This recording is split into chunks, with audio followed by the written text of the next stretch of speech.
والله ثم والله لن يبلغ العبد الكمال والتوفيق حتى يسلم لربه تسليما كاملا، لا في والد ولا في ولد.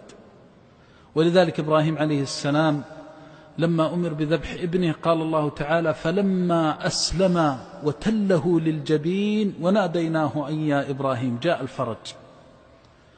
وكنت ما دعوت، لكني كنت والله لا أتصور ساعة أفجع فيها بوالد أو والدة.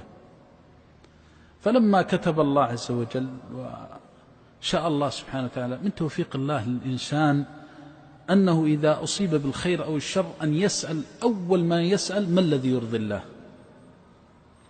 يترك عنه العواطف ويترك عنه هوى النفس.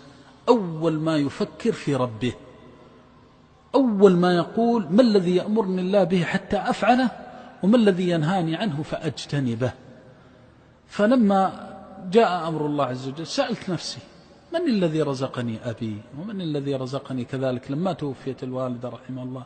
من الذي رزقنيهما؟ من الذي أعانني على برهما؟ من الذي مد في آجالهما حتى تمتعت برؤيتهما؟ من فوجدت كل الأمر الله الله الله، ما وجدت غير الله. فقلت: سبحان الله العظيم، أين أبي وأمي من الله؟ والله هان علي كل شيء. والله لن يستطيع الإنسان أن يجد لذة هذه الحياة حتى يعرف معنى العبودية لله، لأن الله ما خلقك لأبيك ولا لأمك، ولا خلق أباك وأمك لك، إنما خلقك وخلق أباك وأمك والخلق لعبادته وتوحيده.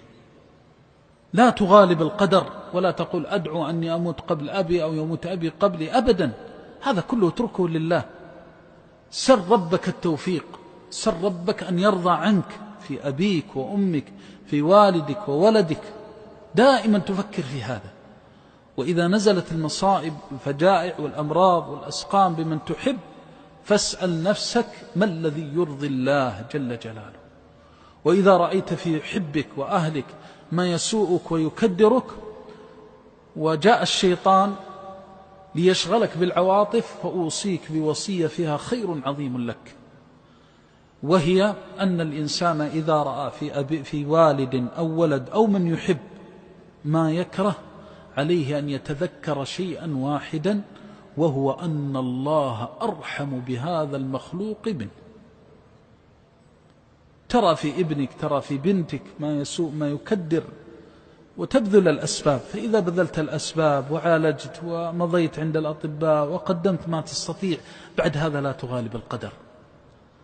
إياك أن يستولي الشيطان عليك فيلفظ اللسان بما لا يحبه الله ولا يرضاه، وإياك أن تتبع هوى النفس ما تهواه، لا، بل قل كل ما ترى. أنت ترى ابنك يتعذب في الآلام والأسقام، وترى الولد والوالد، تتذكر أن الله أرحم به منك.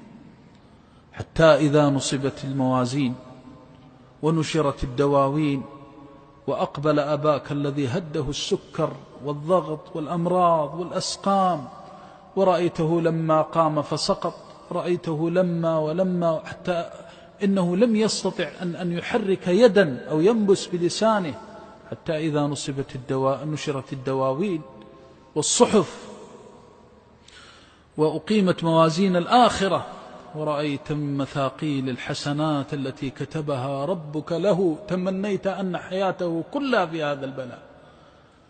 لو رأى العبد ما عند الله من المثوبة لأهل البلاء لنعمت عينه.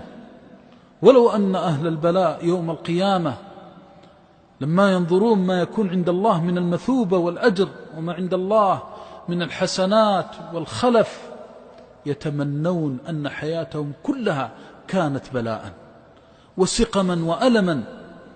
إنه الله الذي لا إله غيره ولا رب سواه، هو أرحم الراحمين، وهو إله الأولين والآخرين. فلا تغالب ربك، وعليك أن تتبع السنة، هدي الكتاب والسنة، من الصبر على البلاء وسؤال الله الثبات.